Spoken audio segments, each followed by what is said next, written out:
You're listening to the Broadway Podcast Network. But I think the thing that has been the same is I've always felt about two things is put yourself in really interesting situations and really interesting things happen. And if you are a good person, treat people well.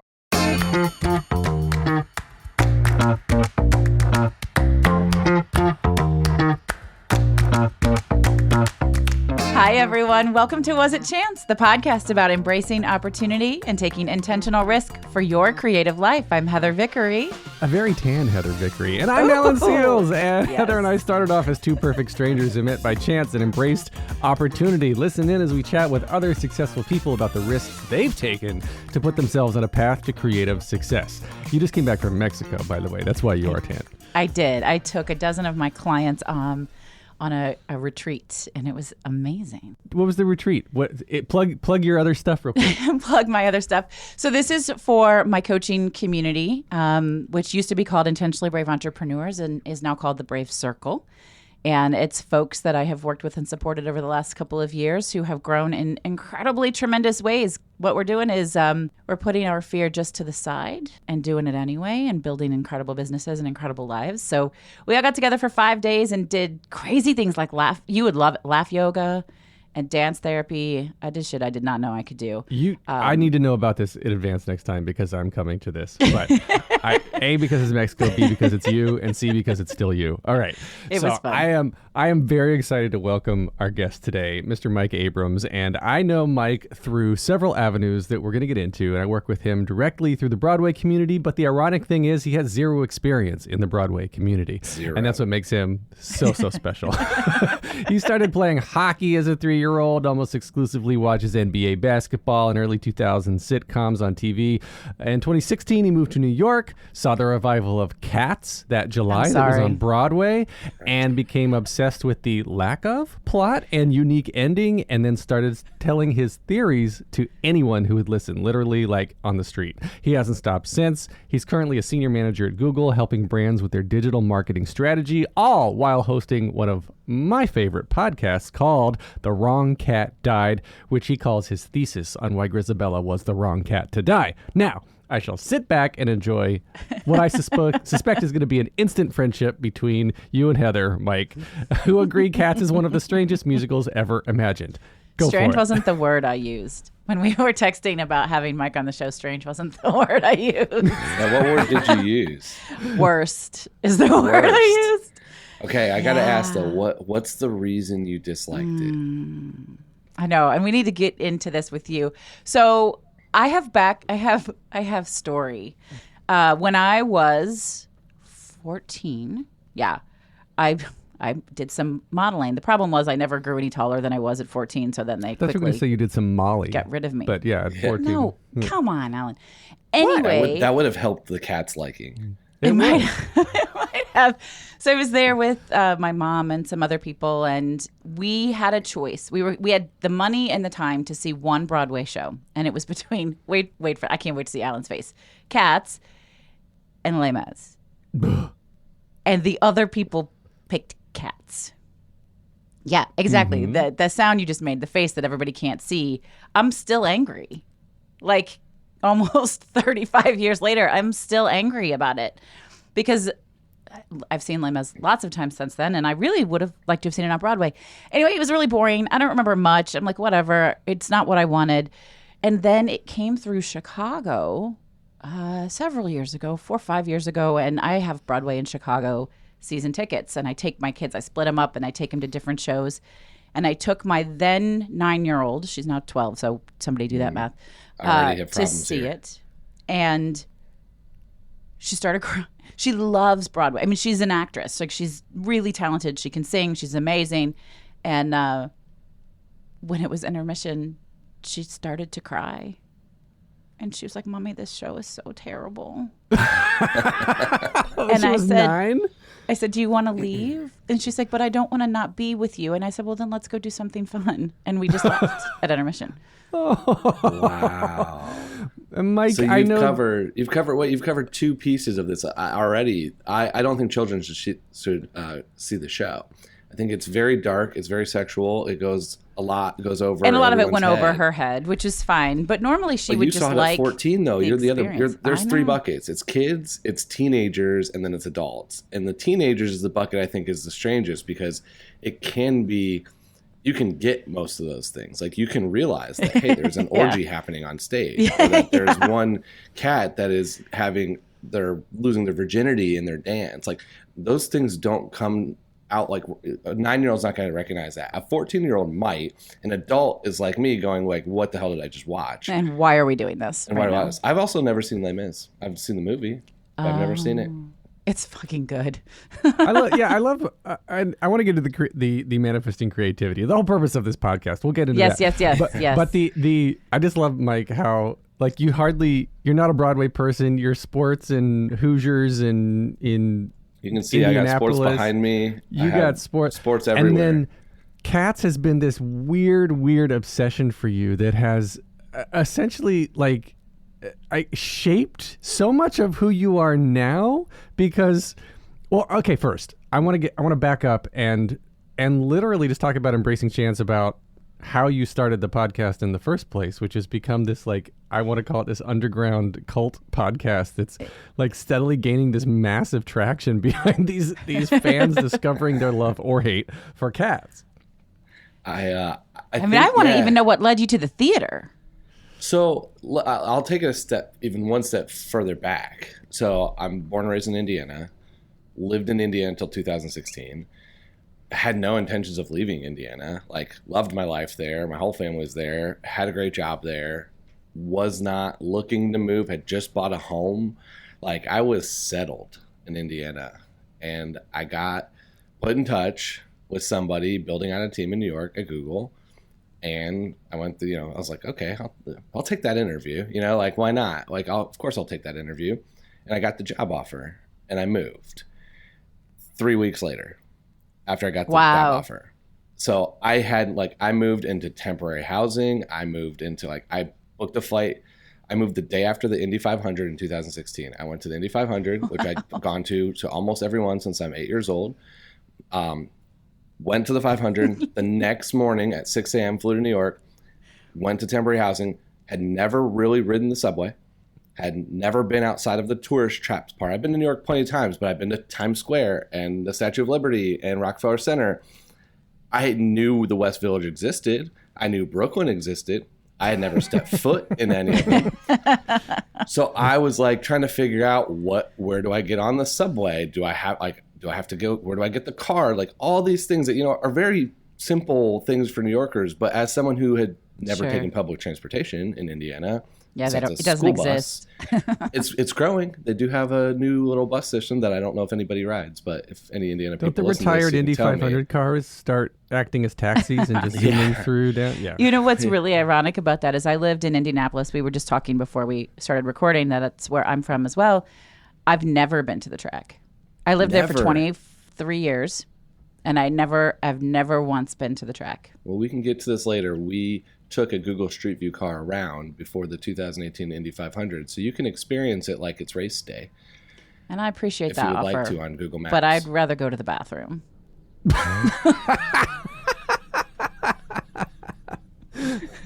So go ahead. All right. Tell us so your this story. friendship that was just budding took a nosedive.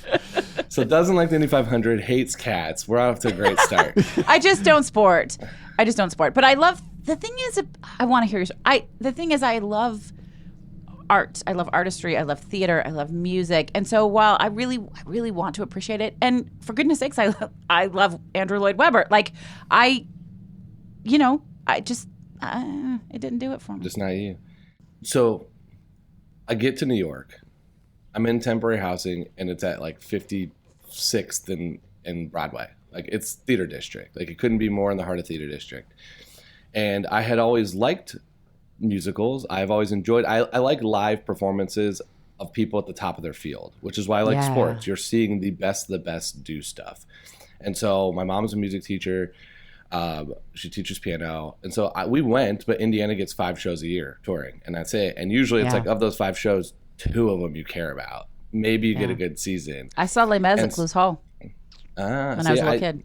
Les Mis wasn't the one that went. I went to see American Idiot. I went to see Book of Mormon. Like I saw the stuff that's more. I always tell the Broadway people I meet, I'm like the stuff. If I like it, it's probably going to do well with the tourists. Like it's like that's going to be what's going to actually make money.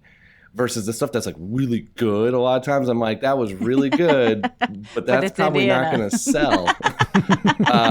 Because if I tried to get like my dad to come to this, he would wonder why I brought him to this. So that's kind of the lens.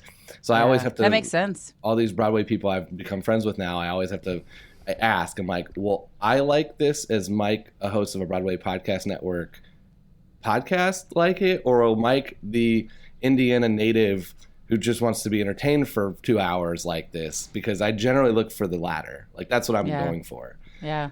So I moved and I got here and I knew a handful of people, but not a ton.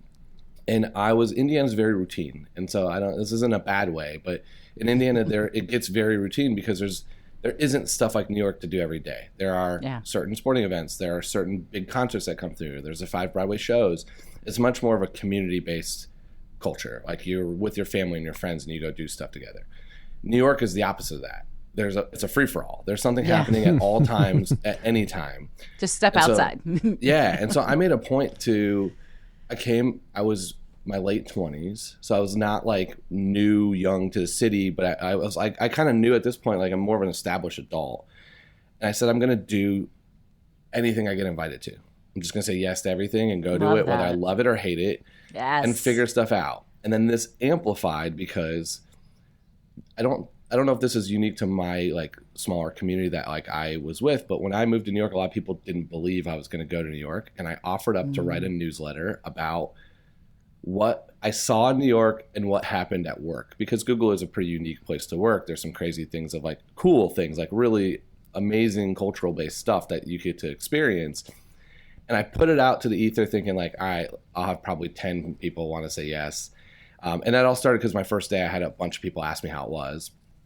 And I had like 300, 400 people send me their email. That's so cool. Send me your newsletter. And when you do that, and you're going to do a weekly newsletter, all of a sudden you need content. Yeah. Like it becomes like if you have a week where you just sit at home or go home right after work and do nothing, or just like have a slice of pizza, your newsletter is kind of boring. And I always did humor writing growing up. I did humor writing. I wrote sports columns at Indiana University. And so I started doing stuff just almost not for that. It was like super fun way to try these new things. I went to like a super indie comedy show in Queens. I was going to all these things that were unique just to be like, what's New York got to offer? Mm-hmm. And that is how I ended up at Cats, is because a very good friend of mine, who I always, still to this day, every once in a while, I text her and say, this podcast is your fault. I basically said, I'm living next to the theater district. What are these traditional? And I really was thinking like Phantom of the Opera, Les Mis, a bunch of these things that I've never seen, not seen in Indiana, never seen. Not seen, yeah. I was like, what are those shows that you could get tickets to either cheap or easy or free or whatever? Like, what should I go see? And she said it was in 2016. She goes, well, Cats is reviving. And she was able to go get 2 free tickets to the second to last preview. And I was like, oh, perfect. That fits that criteria. Around for years, don't know anything about it. It was Leona Lewis, so it was an easy pitch of like, oh, I at least know who one of the, like, you know, at this point, I couldn't name a single Broadway actor for you at any moment. So I was like, someone I recognize. So it was Saturday morning, 2:00 show, you know, I get up. My friend has like 104 fever or something. They like text me and they're like, yeah, I'm sick. I am not going. And this gives me 2 hours to try to find someone to go see Cats with. And I know probably at this point 6 people in New York, maybe 2 of which I'd feel comfortable being like, hey, you want to go see Cats? You know, like it's not a group that you want to start just blasting out. Like, I just met you at work. I know we're great friends after our 4 days. You want to go see this weird show on Broadway in an hour? Like, so I threw it out to a couple people. No one took me up on it. I was like, you know what? I'm going to go. I'm just going to go. Myself. So I went, and that actually, I think, helped the experience because I was by myself just taking it in. Like, I wasn't having any influence or bias of someone who was like, I don't like this, I don't get this. I was just sitting there, and I remember I got my seats. It was like 6th row. They were amazing seats. I was 6th row, thankfully not on the aisle, which is a big thing for me. I'm not a fan of being in a show. The whole Green Eyes thing where they come and scare the hell out of everybody would have, like, this is the way they started the show, would have, it blew my mind. I was so glad I was a couple in. But I had 2 tourists, foreign tourists, who did not speak English the entire time they were there. And I had 2 nuns on the other side of me. And it just was like such a bizarre Did you interview experience. the nuns? Because I would really want to I know what wish. those nuns thought. So I walked out thinking, like, as someone who just, like, again, the Indiana person who went, I'm like, I can see why some people love this show. I can see why it's a punchline of a lot of jokes. As the humor writer went, this is one of the best vehicles I've ever seen for humor. Because it's so strange, it's so weird, there's no story, which means that you can interpret so much of the story. So I took my newsletter that I'd been writing to hundreds of people back, almost 99% in Indiana, and I said, I remember it's not publicly on the website anymore. It's basically down because it's like, I was writing them very quickly on Sundays. I don't know what's in there. I'm not sure what all of in there is. Probably like a lot of jokes are Indiana based. So it's not public anymore. You can't find it very easily. But I remember starting that newsletter that said, New York's great, work's great. If you want to know about like the normal weekly stuff, I'll fill you in. But today we're going to talk about Cats. And I wrote my entire thing about Cats the musical. And I made a bunch of jokes about it. I made a point like that. I wanted to, my whole like story was how I wanted to hear how Andrew Lloyd Webber pitched it to a producer. So like, how did he pitch this to it? And I just remember the punchline was I memed him because there's a picture of Andrew Lloyd Webber with his hands up in front of him, making a point. And I have no idea what he was, but I just said my punchline was like, it's like, forget the story. Who's going to do it? We want a one-hit wonder, Leona Lewis. We're going to do this. All they're going to sing. It's going to be like the X Factor, but on LSD and this and that. And it's like, yo, great, they're going to be humans. It's like, no, they're going to be cats. It's like, wait, did I hear that right? Cats? And I was just like, motherfucking cats. And that was how I like made fun of it. And it wasn't this like big thing about the story, the plot. I don't remember. I couldn't follow 90% of it. I just remember rocking out, being like, Mungo, Jerry, and Rumple Teaser. I was singing that song because those two just hammer it into your head. And I thought Memory was great, and it was cool to see Leona Lewis do it. I do like Memories. I mean, come on. And that was it. I wrote the story, and I never thought about it again until 2019, when the trailer came out for that It was so disaster bad. of a movie. And I got like 35 texts because to most people, especially people in Indiana, I was the guy that had a strong opinion about Cats because I wrote one article about it. And so I went on social media and I said, what, just like a lot of times, like, what's the one joke that you could do? What's the one line? And I did think at the time when I watched it the first time, being like, this is a singing competition show. Memory was great, but that would have been my vote if I'm American Idol or X Factor. I wouldn't have voted for Grizabella. I wouldn't have been America at Home, calling in, dialing in. I was like, that wouldn't have been my choice. And so I went up and I have this picture because I've moderated a handful of talks at Google, and one of them, someone caught me. I love it because, Alan, as you remember, most of the time when you moderate, you're just asking questions sitting down with the celebrity. Mm-hmm. But for the first like 30 seconds, you go up there and be like, all right, everybody, please close your laptops and turn your cell phones off. And we're going to have 2 microphones on the sides to ask questions at the end, and we'll let you know when to go do that. That's housekeeping. That's the housekeeping. All I was there. But it looks like I'm giving a talk in a full room at Google because I'm standing up there basically saying that. So I have this perfect picture that says, like, I can do welcome to my TED Talk jokes with. And I made that joke. I said Grizabella was the wrong cat to die, or was the wrong Jellicle choice, and the new movie's going to set the record straight. Welcome to my TED Talk. We're going to take a quick break. Stay tuned for more of the episode. And now we're back. And after this had been probably a couple months into the Broadway Podcast Network being formed, I think, because I remember Alan constantly being like, you need a podcast. And every time he said it, I said, Alan, I don't know squat about Broadway. Like, I don't have an opinion on anything to make one episode, let alone 10 or a series or anything. And the first comment on that post on, I think this was Facebook, this would have been it, not even Instagram, you know, like I don't even go on Facebook anymore, said, "That's your podcast, the wrong cat died." And it kind of like hit. And in this moment, I'm still in this mindset, even 5 years, 6 years later, where I still don't want to say no to everything. I don't say yes to everything, but now I do a big trade-off analysis. And this is the way I've approached everything in life is that whatever you decide to do, you're going to give something else up. There's nobody's too busy. I hate the phrase, "I'm too busy," because nobody's too busy. You just prioritize other things. And so when I got that text and that comment and then that note, I was like, well, that's actually kind of funny.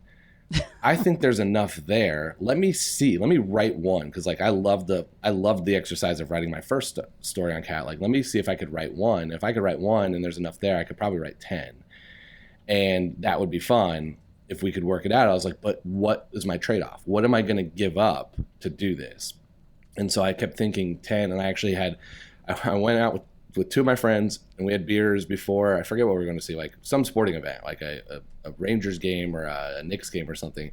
And we were having beers, and I brought it up, and I discussed it, and we were having the debate of like, what's the best case scenario and what's the worst case scenario, which is a really funny way to like not pros and cons it, but look at it. It's like the best case scenario is it blows up and it makes money and you get this huge following. The worst case scenario is you are the Cats guy for the rest of your life, right? And no one listens. Maybe both. or you anger somebody or this. And so it's like we were going through all that, and I was like, it was fun to do that, but I was doing what am I going to not do instead? Because when you look at it, you've got a full-time job, you've got, I'm getting my MBA now, you've got New York where there's stuff to go do and see and friends and things to go out. There's just so much, like working out, cooking, those things, like there's only so many hours in the day. So you've got to decide where you put them. And I decided 10 episodes, I think that's probably worth doing. And it was fun because I found the fan Wikipedia page, which has rumors, which now I can proudly say I've actually answered many of them. But that was it. I was like, this is hilarious. There's so much here. There's so much to the show if you dig into it that most people that hate it are just like, yeah, it wasn't my cup of tea. But then it's like, well, this cat was actually a known staple, which still blows my mind, is one cat is known to have been sexually abused by another cat. That's like part of the story that they tell the actors that you would never figure out on stage. Like that is so strange to me and so weird that that's part of the show. And that is the part that now I have gone. So my 10 episodes has turned into 80 plus already because I now interview cast members because there's 41 years of cast members. It's currently running in 3 places that I'm aware of, including a Royal Caribbean cruise line. And it doesn't seem like it's ever stopping. It's like it's going to always be somewhere running. So I have an endless amount of people to keep asking these same questions to. You're right that there's no in between. You either love cats or you don't like cats. Like there's not like it's fine. Like people feel passionately. Not the movie, because everybody fucking hated the movie. The movie was but different. I found someone that liked the movie. I did finally found one person that liked the movie. One person? Who? I went to one. A future episode that I recorded last weekend. Oh my goodness. I had never seen Cats until the 2019 movie and is now like part of their persona. And so, yeah, there's one. But Heather, I almost disagree with you. I think I'm that person in the middle. You are? Okay. Because I don't have this like dying passion. I've seen it twice. I've seen it twice live in 2016 and in 2017. I saw the revival twice. I've watched the 1998 movie on an airplane one time before I started recording the episodes. I was like, I probably should watch this whole thing through again. And that's an experience. If you ever want to get weird looks, put on your iPad Cats on a plane, and you will get some people looking at you going like, what is this guy doing? And I was traveling for work, so I was like dressed up. I was like in business casual, have my like YouTube backpack on, and then I got Cats on my iPad. So it had to be like a very surreal experience for people sitting next to me. And then I've seen the 2019 movie 1.5 times. Because you just couldn't get through it. Second time I started watching, Alan and I saw the first time. And then the second time, I asked my parents if they had my sister. I was like, do y'all want to watch it? We started watching it. About halfway through, they go, does it get any better? And I go, no, it doesn't. And they go, okay, can we turn it off? And I was like, I already saw it, so sure. So I've seen it 1.5 times. So I'm not this super fan. I just now know an immense amount about the plot and the characters. And I think it's an incredibly interesting analysis and study of like writing, because it's the opposite of sitcoms. Like Alan said in the intro, I love sitcoms. It's not a sitcom. There's no A-B line. There's no neat and tidy little closing and plot. There's no conflict or resolution. It's literally just cat after cat after cat after cat after cat, and then one dies. That's the story. I like the analogy that you make in that it's American Idol, right? So all these cats show up. They have to compete for old Deuteronomy is like the judge who decides. Simon Cowell. Yeah, Simon is the Simon Cowell who decides which one is the most worthy to die and get reborn, right? And so the format, and you alluded to this, but I'll clarify. Like the first 10 episodes you committed to writing was one episode per like principal cat, and you're like, so the first 10 episodes of The Wrong Cat Died are Mike just monologuing about all the reasons why that cat of that episode is way more deserving to die than Grizabella. And which then is fun. Which is fun. But if you listen to them, you can see I did them in order, and I did not know very much about the show, and so I'm actually terrified to re-listen to the first 4 because now with how much I know, I'm like, there's probably stuff in there that's wrong. And my favorite thing is the Cats fans are knowledgeable. The fans, like the super fans, are knowledgeable. And about once every other week, I get a DM on Instagram being like, I got a bone to pick with you. This is wrong. And I'm like, I love it. Love it. Tell me more. Where am I wrong? And it's like, if you're listening to the first 4 or 5, there's definitely stuff in there that's probably wrong, because I couldn't even named you the cats that were 8, 9, and 10 at that point, let alone know their story. It is an incredibly fascinating concept. I don't like cats, but how you took it and what you did with it. And as a comedy writer, even for fun, like just kind of probably your persona in high school that just stuck, I imagine, right? The funny guy.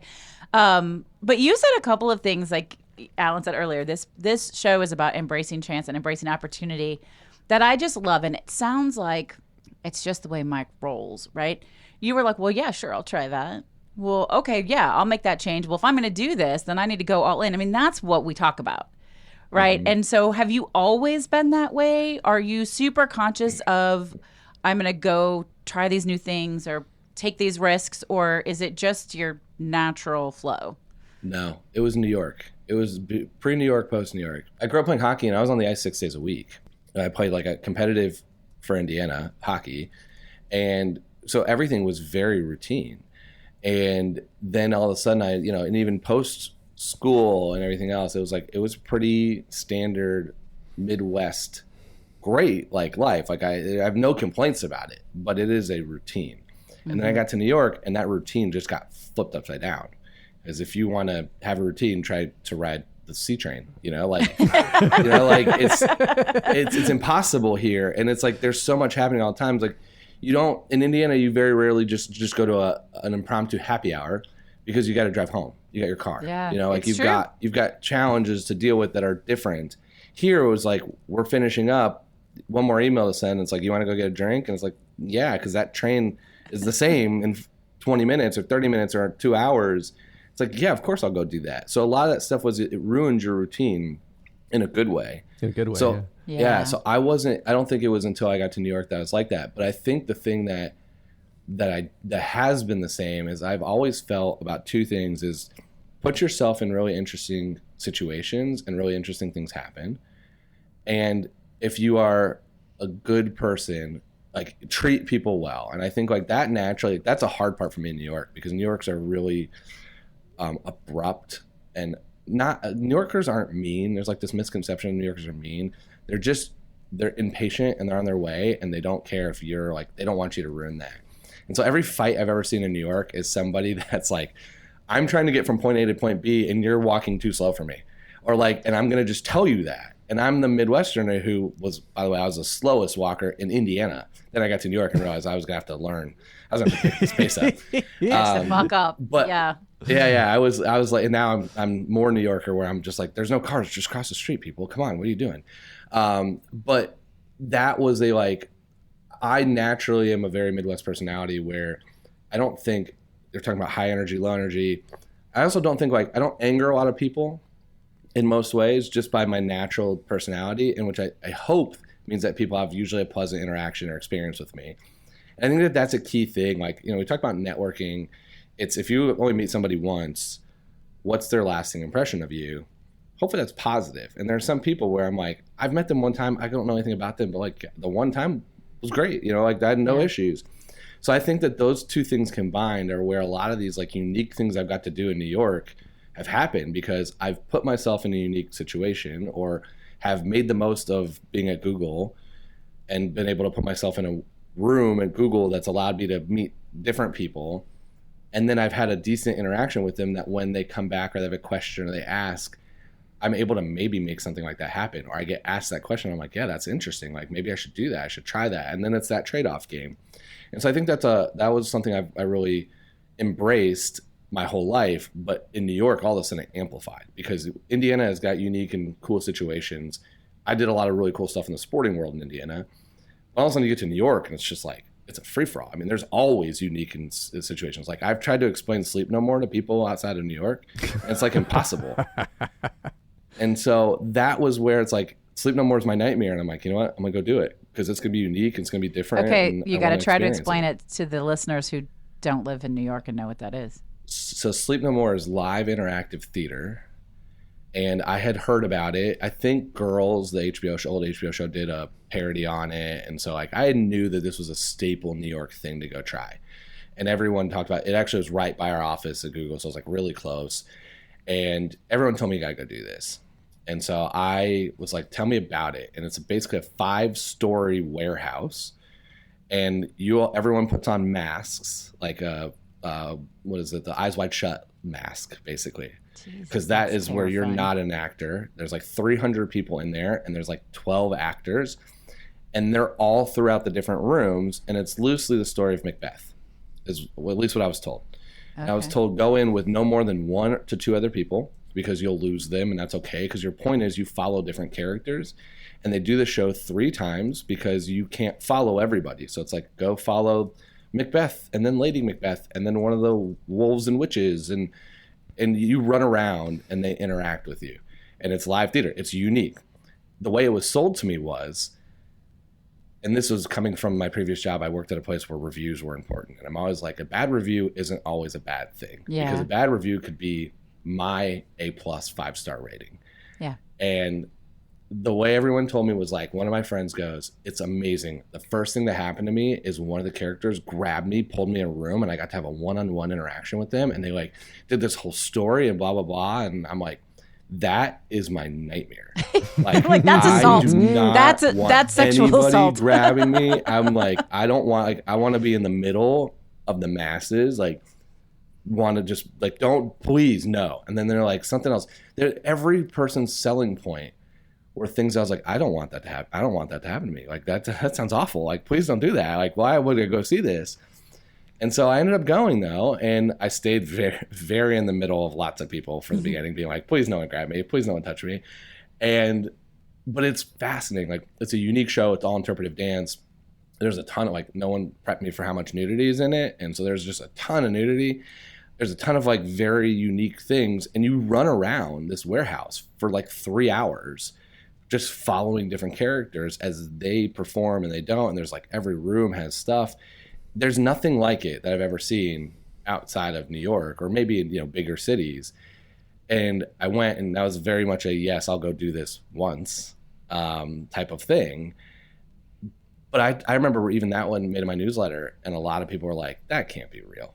That's not real. I'm like, yeah, it is. Here it is. It runs. I think it's still running. I don't know how post-pandemic they're doing it, but it's a unique thing. And that's very, very that's a big city experience that is unique. And that was a fun thing for me to go see and do. I don't have any plans to go back. I heard there's a Brooklyn version of Alice in Wonderland that I was told, oh, it's amazing. They force you to take an alcoholic drink in each room. If you want it. It closed. Oh, closed. And I was that sounds terrible too. Give me a drink I don't know what it is, I've never heard of, from a stranger in a room in Brooklyn. is not assault. is not like what I want to do. Called Then She Fell. I went to it years ago, and it is right. They only take in 16 people at a time into an old renovated church, and there was one-on-one moments with most of the You cast. don't drink either. No, I refused not refused. I politely said no to most of the eating drinking because it was the weirdest, trippiest experience that I've ever had. But anyway, so yeah, I agree with this. But going back to something that you've told me when we've had lunch a couple times recently was that you've taken these opportunities and, like you said, something seemingly just like, yeah, I'll try it, has turned into this massive sort of positive downstream effect. Like when we started connecting through talks at Google, you brought your sports contacts in. So then like you're able to start meeting all of these sports heroes of yours and moderating these events, which is leading to more stuff later. So touch on that a little bit. Yeah. I mean, talks at Google it was my selling point to a lot of Googlers for the longest time. Was like, because I remember when I first got to Google, I was still in the temp housing, and he's canceled. He's loosely canceled right now. But one of the very first ones that ended up on my calendar was the Suicide Squad. Oh, yeah. And it was a 9 a.m. I remember this because it was 9 a.m. and it was only 30 minutes, and it was like the rooms don't seat enough for Googlers, so it's like you got to get there and get a seat. So this one was people lined up for. Like people were there at like. It was a Monday morning. Yeah, how 9 a.m. early? event. There were people lined up at 6 a.m. I remember 6 a.m. I got in line, and I think we got in line at like 8, and we were fine to get seats.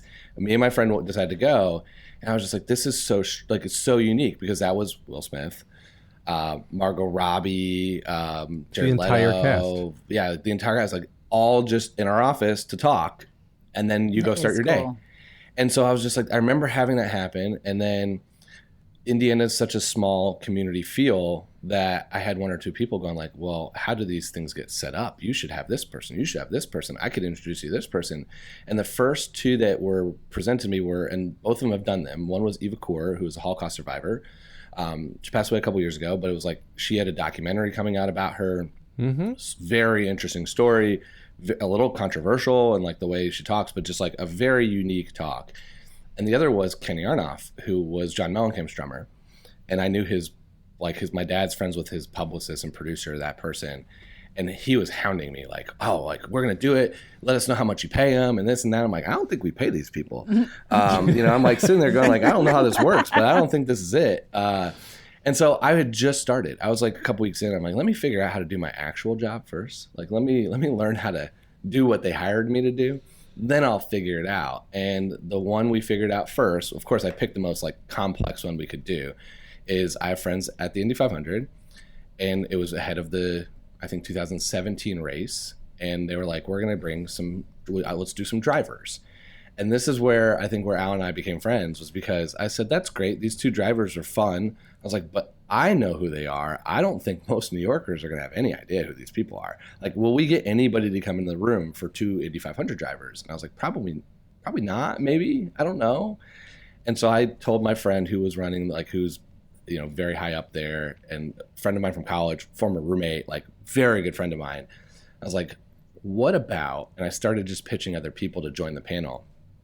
And the Indy 500 has in the third corner what's called the Snake Pit, which is a party every year for the past many, many, many years. And the last like 7 or 8 years, it's been an EDM concert. And so I got them to have the MC of the EDM concert come, which was Ric Flair, the crazy wrestler from back in the day. And so good old Ric Flair, who had a 30 for 30 coming out about how, and he like was in a coma at one point. Right. So that was it. So the very first one I ever planned was two Indy 500 drivers and Ric Flair with the Speedway right before the race. Didn't we bring a car in? We brought a car in. Yep, yeah, we brought a car into the building. A race car into the building. We brought an Indy car into the building because this particular event space that we were able to hold it in is connected to the truck elevator, which can lift semi-trucks, because the Google building used to be owned by Port Authority, and there's so much history there that we'll get into in the history podcast. But that was I didn't realize that was your first event. I remember Very first that talk. so well. I picked everything that can make it harder hard. Like, how do we get a car in the building? When do they come? What's the insurance of that? Like, all these things. And now it's like, all right, I'm going to talk to one person and one person only. And I'll be like, just show up at this time. Here are the questions I'm going to ask you. Like I pick very easy now. But to Alan's point, after I met Alan and, like one or two other people on the team, I was like, do you need more? I was like, because now that I know the process, I know people that would be good for this. And so then we brought, I think my second one was Kenny. And then we started loosely talking to other people. And then as I've met more people, it's like, to Alan's point, it's like, then that goes back to what I said earlier. I put myself in really interesting situations. And I did one with Boomer Esiason. And Boomer Esiason's foundation director was like the nicest guy. And in the green room, I was chatting with him before we went up. And he was like fascinating, and there was all this stuff he was trying to do, and he was trying to do stuff with the Colts. And I was like, well, I know some people at the Colts. I'm sure you probably know better people at the Colts if you're Boomer Esiason's person. But like, let me know in Indy what you're looking to do. And so it was that same thing, like put myself in a unique situation, make everyone hopefully have a pleasant experience. And then that way, it's not like just me trying to network in the sense of like, tell me more. What can you help me with? It's just more of like, hey, I hope you had a great time. And then eventually that hopefully will come back. And that's how some of these things have come back, because one of my guests is the one that reached out about doing the Google Street View car around the 500. And I was a former guest. And I said, I will admit that is cool. I was a smart ass earlier, but it's a really neat thing that exists. Yeah, and it was fascinating. Like I got asked the question, and we get, I'm sure Alan can wear, and anybody that works at Google can tell you get asked a lot of questions about Google that you're like, we're a big company, and I'm like, I can't fix your Gmail that got shut down. Like someone asked me the other day, they're like, hey, we have a bad review on Google. What do I do? It's like libelous. I'm like, here's the legal contact that I just Googled. Right. I just searched myself. I was like, this is the external friendly form I found by just being a better searcher than you are here, because I don't know who to tell you. Like, I don't know where our legal team sits or who to even contact. Most of the requests I get are like my info panel. When you search somebody and the name, the knowledge panel. I've actually talked to some people about that. That's an experience. That team. Like, how do I fix the knowledge panel? I'm like, well, I don't. You see that link at the bottom that says report feedback? Use that link that says report feedback. It's all machine learning. One of the things, though, that is a consistent reoccurring theme, and you hit on it, and I love it so much. It's so much about manifesting, creating, stepping into risk and opportunity is about your community. It is about who you are willing to talk to engage with, and be in network with. And it's got to be authentic. Like, I don't, there's a lot of people that I still stay in touch with, but I don't stay in touch with like, hey, great, how's it going? You get some of those people that clearly are networking to network.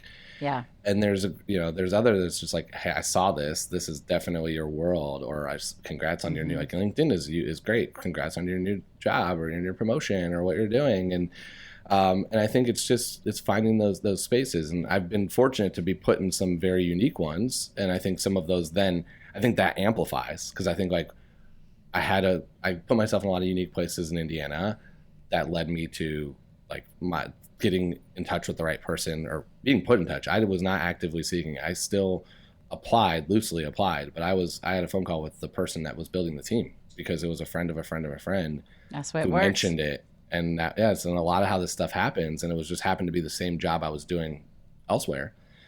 And then New York, it's the same thing. It was like I met Alan, and I was like, I have some really cool things that would be fun to do. And so most of the talks I've done, there's been a couple where I've been able to just moderate, but most of them are just be like, who would I want to see?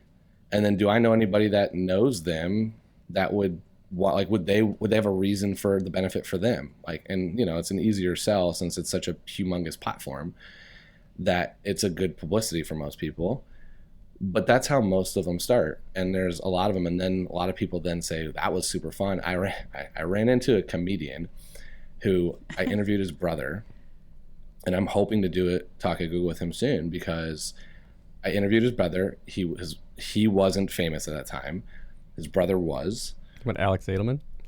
Yes. And I ran into Alex this week outside of the Comedy Cellar. And we both looked at each other, and I was like, I doubt he remembers who I am, but I was like, couple of drinks deep. I was like, hey, nice to meet you. Loved your show. Saw it recently. Thought it was hilarious. And then he looks at me and goes, "You're still at Google?" And I'm like, "Yeah." He goes, "I haven't done a talk at Google yet." he was like mad, like sibling rivalry here. Like my brother did one, but I haven't yet. And I actually thought he already had. So I was like, now let's go see if he can do it. So I, got his email and Love that. I put it in front of the team and said, here, if hopefully it works out. Well, hopefully it'll work. I saw Alex years ago in London. I was over there randomly for a business trip, and I saw him. He was trying out a set in London, and I went with a friend. But His he's got enough. hilarious. He's got enough Broadway show now, and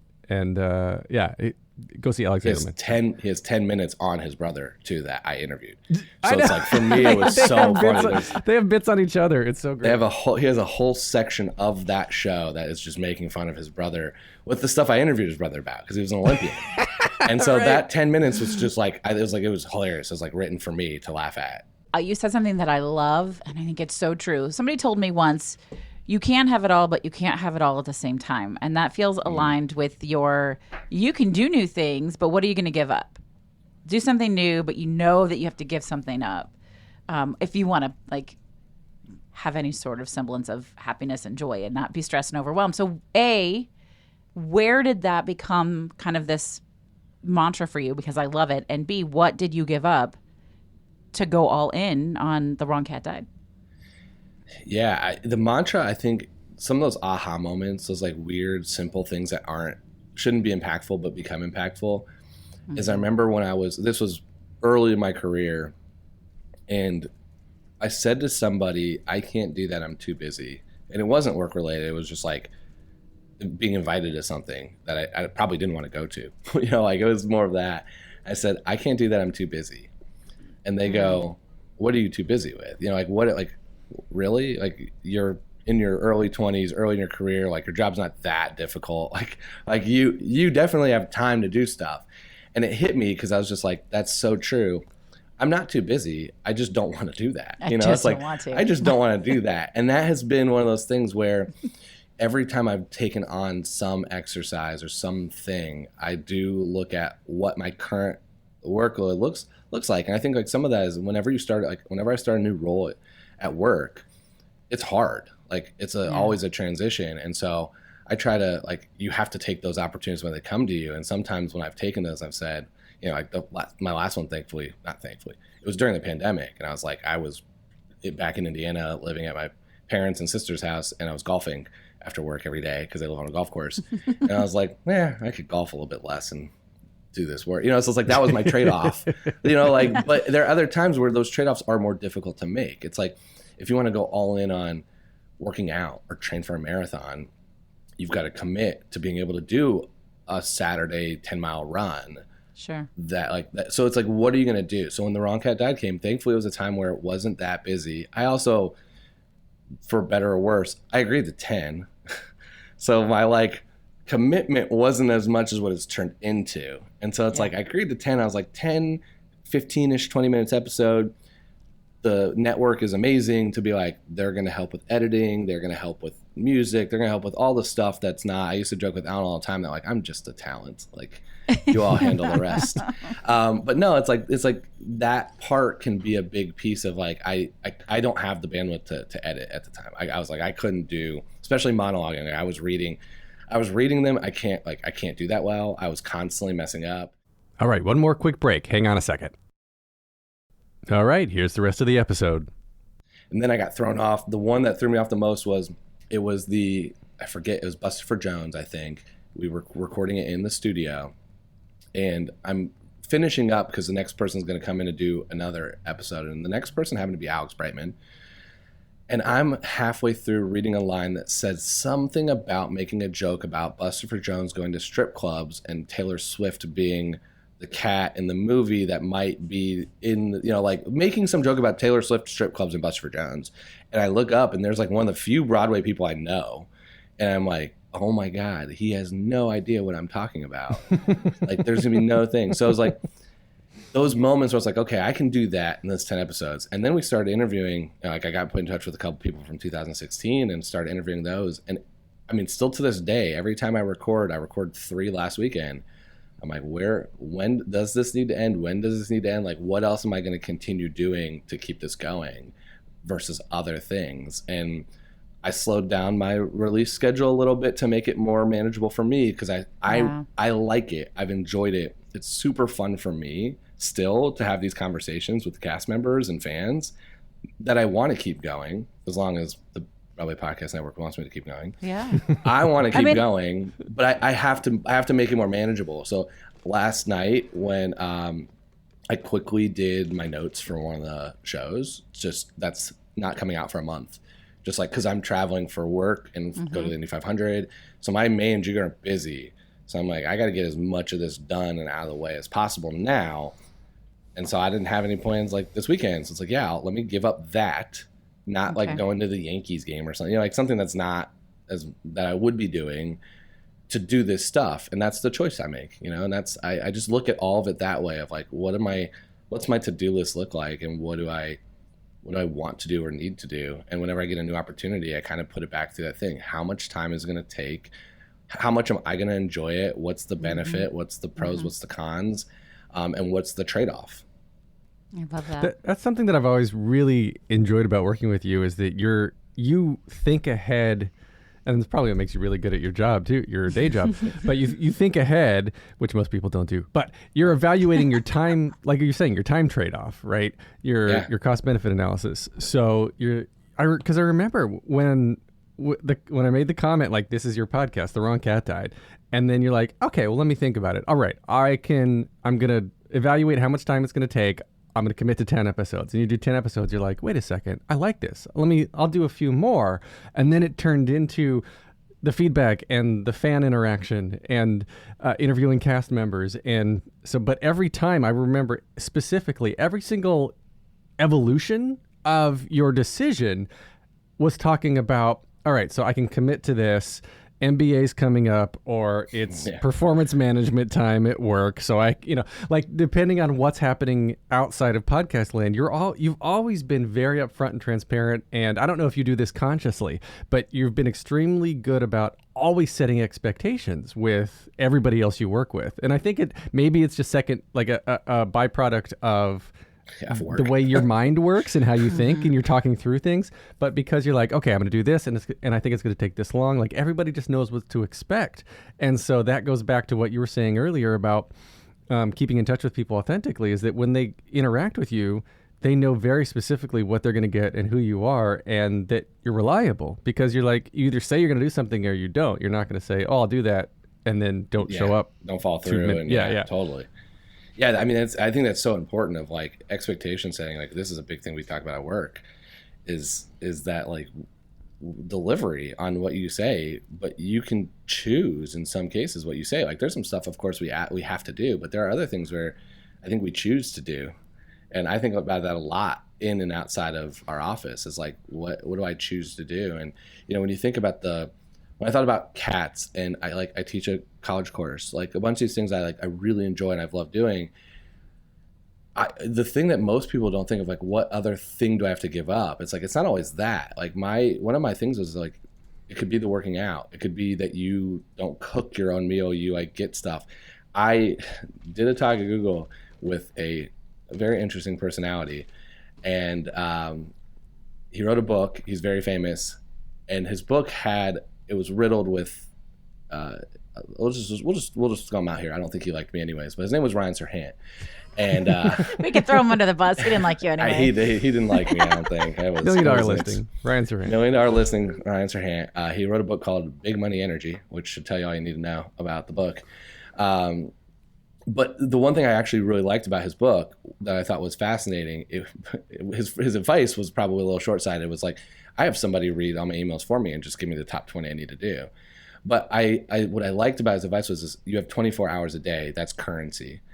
And so how do you use that currency? And that's true. And it's like, the currency isn't just the other things you're giving up inside or outside of work. It's what are you giving up? Like, do you sleep an hour less? Do you not work out for that hour? Do you do your workout at 5 a.m.? And it's like, that was some stuff where I remember when I read that book, I'm like, that's kind of how I've always lived my life, but I haven't thought about it in that capacity. And that was where it was what are those things now? And we just recently had a conversation about, like, do you have an assistant help with those things? Like, if you can afford that, if you have that luxury, And there are things that like that time is super valuable and it allows you to do something else, especially if that allows you to do something else that makes money and to where, you know, kind of offsets. Right. Is that worth it? And so it's like, and that was where I was thinking, like, as we commute to the office, like, how do I make use of that time? And so there are things that I like try to think about those trade-offs in there. And like I listened to one of your podcasts ahead of time on a commute to like, you know, like knowing that I was going to come onto this. And so it's like, how do you take those times and try to make moments to where, and some of that moment is going to be, I'm very confident that after we finish this, I'm going to go watch TV for an hour at least and not think about anything. Yeah. And that's an hour I really want. And that's like an important piece to also know that sometimes you need those things. Like it doesn't have to just be go, go, go, go, go. Your mental health may need to prioritize on a Thursday night to come home from work and just not think for a couple hours. And that's good. That's where we know that joy is currency. Mm-hmm. Right? So your time is currency. We know that across the board. But choosing the things that will make you feel happy and joyful is also as valuable. I mean, as long as you're paying your bills, right? It is really valuable. So I love that. I think that's a really great place to sort of tie everything up. I think you're just such a fun, fascinating person that is willing to just try and see what happens, but not because you're seeking it to create, you know, I don't want to be, it's not like you're trying to be famous or I'm going to have the best podcast. You just want to have some fun and be open. And I hope more folks can hear this and just get a little inspired to show up. I don't want to be famous. Let's just make that clear. I don't want to be famous. I don't want to go that viral. I have said that there's a sweet spot for this podcast and I want to stay in that sweet spot. Yeah.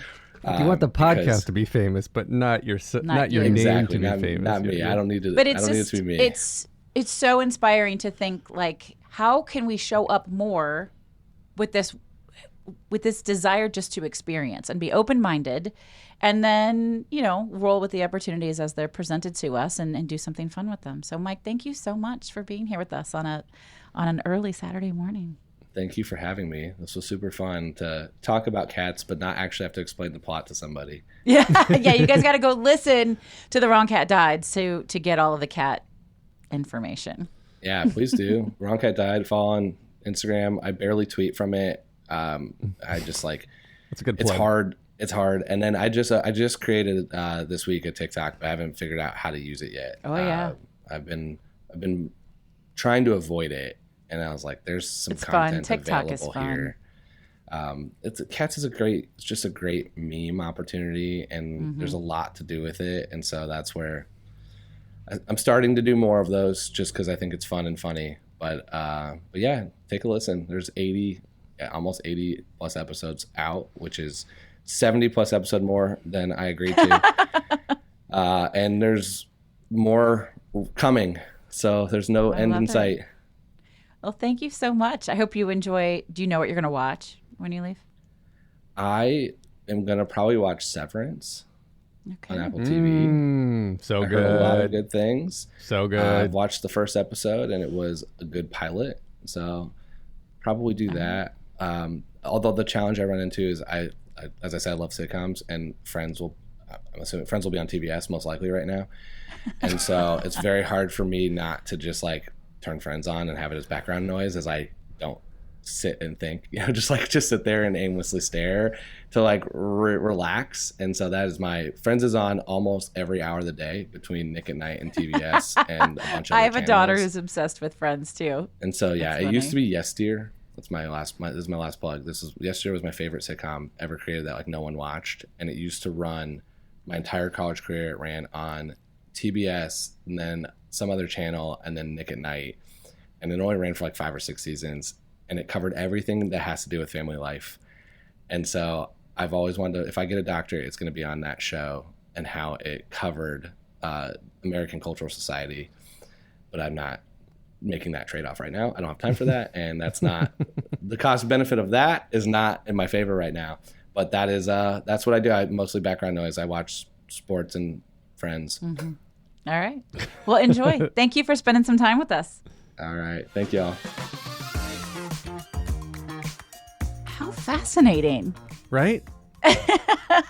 It's just so random. I mean, I know that kind of guy from Indiana. And after we stopped recording, I was like, how often do you think, these are things I never thought I would say. I know these sports fans from Indiana. They're down home boys. Like, this is wild. We're having this in-depth conversation about Six. And I'm like, things you wouldn't expect. He is such a unique individual, and on the surface, if you like write out all the characteristics about Mike Abrams, I'm like, this is the guy that I don't like. He's the Absolutely. bro, the sports guy, the good, but then like he and I are such good friends, and I think it's like what I was saying at the end was that he just, the way he communicates and the way he thinks is just so external, I guess. He's just like, all right, so like he talks through with you and he's like, if I do this, then I can't do this, and then I'll commit to this, and it's like, okay, great. And he loves learning, and that's something that is a quality that I told you in myself, that I'm afraid of getting old and being able to not learn anymore, and I'm always trying to learn. And he just embodies this whole practice of saying like, yeah, you know what, let me get outside my comfort zone and see if I like it. And I respect him so much for that. And he's having so much fun along the way. It's so cool. And it's really inspiring. And he makes it seem so doable, right? Like so unintimidating and scary to just be like, well, just put yourself out there, see what happens. I did have a thought, and I didn't want to go down the rabbit hole, and I didn't want to take away from the conversation of the interview. As we were talking about networking and connection and how important that is in creation and manifestation, and I know that's true, and I was hearing him say, well, I know that he went to a private school that I know well in Indianapolis, and I know these indie racers and this and that, and it occurred to me that we haven't really given airtime to the fact that a lot of these connections are proof of privilege in a lot of ways. Like we already know, we know very clearly that who you know has a big difference on where you go. And then I'm like, man, and how many people don't know? It doesn't have everything. There's hard work, and sometimes it's luck or accidental or whatever, but I just think we should acknowledge that there's a lot of privilege in growth from connection. Absolutely. I mean, you got to get in the room in the first place, and a lot of that initial getting in the room is because of who you know, and that comes from privilege. Absolutely. Not saying you shouldn't do it. You should totally do it. But be a ladder, I guess, is what I'm trying to say, is own it, know the privilege, and then use it to be a ladder for other folks. Reach out in other ways for people who aren't getting those opportunities and bring them with you. The other thing I wanted to say is, if you guys don't know this already, there's an entire set of Cards Against Humanity's cards that are about cats. So maybe we should give him that as a gift.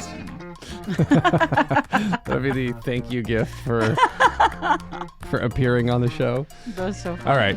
Thank you once again for listening. You've been listening to Was It Chance? The podcast about embracing opportunity and taking intentional risks for your creative life. I'm Alan Seals. And I'm Heather Vickery. Thanks for being here. We'll see you soon. Talk to you soon. We don't see him. I don't know. We'll talk to you soon. Great ending.